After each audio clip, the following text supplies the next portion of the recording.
एक उदाहरण बताना चाहती हूँ कि ऐसे ही दो एक पति पत्नी थे जो बड़े ही गुरु के आदेश में रहते थे। जिस दिन से उन्होंने एक पूज्य महात्मा से नाम का दान लिया था तो उनके आदेश की पालना करते थे और उन दोनों ने एक नियम बना लिया था कि जब भी हमें अब ध्यान भजन करना है तो हमारा नियम बना लेंगे। और जैसे ही महात्मा से नाम का दान लेकर घर आए तो उन दोनों ने एक नियम बना लिया कि सुबह भी साथ में भजन करेंगे, रात को भी साथ में भजन करेंगे और भजन में कोई नागा नहीं होगा, बिल्कुल समय के पक्के हम इस समय के साथ चलेंगे। तो पति ने कहा कि बिल्कुल कोई बात नहीं, मैं तुम्हारे आदेश की पालना करूंगी। और दोनों ने ये समय मान लिया कि सुबह 4 बजे भोर में उठकर ध्यान भजन करना है और रात को सोते समय ध्यान भजन करना है। अब रोज की तरह वो दोनों 4 बजे उठ जाते थे, ध्यान भजन पर बैठ जाते थे, लेकिन उनके नियम में एक थोड़ी सी तब्दीली थी। नियम में तब्दीली बदलाव ये था कि वो भाई था वो आधा घंटा पहले उठ जाता था और बहन जो थी वो 1.5 घंटा भजन करती थी।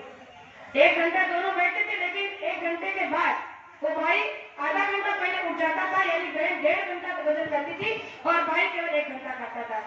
लेकिन उस आधे घंटे उठने की भी कोई वजह थी और वो वजह ये थी कि जैसे ही उसकी पत्नी 1.5 घंटा भजन कर उठती थी तब तक वो भाई उसके लिए एक चाय की प्याली बनाकर रखता था।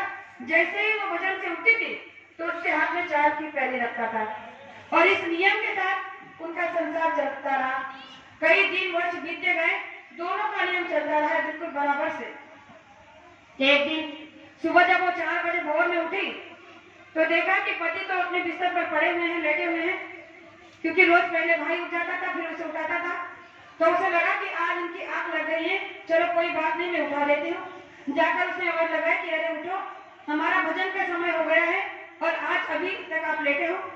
और वो जो अपना पाठक जो भी काम था उसे निपटा कर जब आई, देखा कि पति फिर सोए है तो लगा कि चले इन्हें देखती उठाकर आज इतनी गहरी नींद में कैसे सोए है। जाकर जब बिस्तर पर उन्हें उठाने की कोशिश की तो उसने देखा कि उसके पति उस समय मर चुके थे। अब जैसे उसे देखा तो उसे बड़ा धक्का लगा कि अरे ये क्या हो गया। मैं समझ रही कि ये सो रहे हैं, लेकिन इन्होंने तो अपने प्राण त्याग दिए, आज तो ये तो मुझे छोड़कर चले गए। तो उसे बड़ा दुख हुआ, लेकिन दुख के साथ साथ बड़े पछतावा भी होने लगा। गुरु महाराज से प्रार्थना करने लगी, रोने लगी कि ये आपने क्या किया। आज तो मेरे साथ बैठने के लिए मेरे पति नहीं है, जो हमारा नियम बन चुका है कि नियम के साथ ही हम दोनों बैठेंगे। तो क्या आज मैं अकेले बैठूंगी और आज ही क्या मैं कल से क्या अकेले भजन पर बैठूंगी। जब मैंने नियम बना लिया है कि दोनों साथ में भजन करेंगे, उन्होंने नियम बना लिया है कि एक आधा घंटा पहले उठकर मुझे चाय पिलाएंगे, तो क्या यही होगा।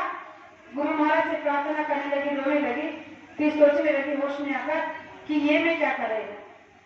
अगर मैं रोना धोना शुरू करूंगी तो घर के लोग आ जाएंगे, सब जग जाएंगे और मेरी साधना टूट जाएगी। जो नियम हमने बनाया था विधि के विधान से, अब इसे तो कोई टाल नहीं सकता। मृत्यु है, एक ना एक दिन सबको आनी है। अब इनका समय पूरा हो गया तो मैं भी नहीं कुछ कर सकती। चलो कोई बात नहीं, जो काम मैं कल से करने वाली हूँ उसे आज से शुरू करती हूँ, क्योंकि कल से मैं अकेले बैठूंगी तो कल से क्यों मैं आज से बैठ लेती हूँ। और उसने अपने पति को ढक दिया, बिना किसी को बताए घर में पूरा 1 घंटे के लिए 1.5 घंटे के लिए भजन पर बैठ गई। आज उसका भजन 1.5 घंटा नहीं 2.5 घंटा हो गया, क्योंकि उसे होश ही नहीं था। वो गुरु महाराज से प्रार्थना कर रही थी, रो रही थी कि मैंने तो नियम बना लिया था और आप मेरे नियम के साथ मुझे चला रहे थे, लेकिन मुझे इस बात का दुख हो रहा है कि कल से मैं अकेले बैठूंगी और ये मेरे साथ बहुत बड़ा अन्याय हो रहा है। गुरु से प्रार्थना करते करते अपनी भक्ति में लीन हो गई। उसे समय का पता ही नहीं चला कि मैं कब से बैठी हूँ और मेरा पति घर में मरा पड़ा है, सबको बताना भी है। इस होश में वो रही नहीं और जब होश आया तो जब उसने आंखें खोलकर देखा तो क्या देखा कि उसके पति उसके लिए हाथ में चाय के प्याले ले खड़े। जब उसने उस पति को उस हाथ में चाय के प्याले ले खड़े हुए देखा तो आप सोच नहीं सकते कि वो कितना खुश हो गई होगी। खुश वो इसलिए हो रही थी कि उसका पति जिंदा हो गया, खुश वो इसलिए हो रही थी, रो इसलिए रही थी जोर से दहाड़ मारकर कि मेरा गुरु कितना बलवान है, मेरे गुरु ने जो वादा किया है उस वादे को पूरा किया है। हम कितने कमजोर है कि अब अपने विषय विचारों में आकर अपनी भावनाओं में बहकर गुरु से किया हुआ वादा भूल जाते हैं। मैंने नियम की पालना करने के लिए गुरु को मजबूर कर दिया और उन्होंने अपना वादा पूरा किया। ऐसे समृद्ध गुरु मुझे मिले हैं कि जिन्होंने मेरे पति को जिंदा कर दिया। और इस दृश्य को जब उन दोनों ने एक दूसरे के साथ शेयर किया तो गुरु महाराज ने कहा कि जब ऐसी साधना, ऐसी भक्ति आप करोगे तो गुरु आप पर भी दया करेंगे। हमने कभी कोई नियम बनाया नहीं और हम गुरु से बहुत बड़ी इच्छा रखते हैं। जब भी सत्संग में जाते हैं, गुरु के दरबार में जाते हैं, हम अपनी भावनाओं का, इच्छाओं का पिटारा लेकर जाते हैं। गुरु महाराज, बेटी की शादी नहीं हो रही, गुरु महाराज बेटे को सर्विस नहीं लग रही, गुरु महाराज खेती में अनाज नहीं हो रहा, गुरु महाराज पैसों की कमी है, गुरु महाराज ये, गुरु महाराज वो, बीमारी